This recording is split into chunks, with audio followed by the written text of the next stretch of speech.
High or government job aspirants, welcome to my YouTube channel JN studies for government jobs.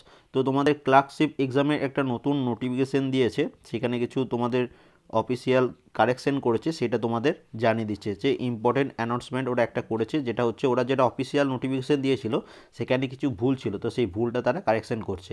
In the first line under the result of the examination of the important information, please read the name of the candidate called to computer typing test etc instead of the name of the candidate call for personality test.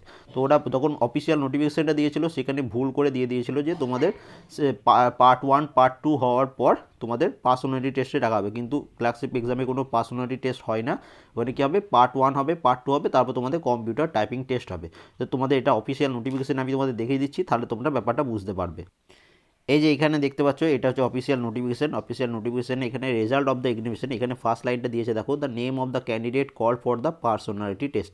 এখানে এরা এই ভুলটা করে দিয়েছিল, সেটা ওরা সংশোধন করছে যে এখানে পার্সোনালিটি টেস্ট কিছু হবে না, এখানে তোমাদের হবে কম্পিউটার টাইপিং টেস্ট। ঠিক আছে, তো এটাই তোমাদের একটা নোটিফিকেশন ওরা আপডেট করে দিয়েছে। তো আমার যতটুকু মনে হয় যে পিএসসি এবার ক্লার্কশিপের দিকে আসছে, তো এক্সাম খুবই তাড়াতাড়ি হওয়ার চান্স আছে। তো খুব ভালোভাবে প্রিপারেশন করো, and thank you for watching.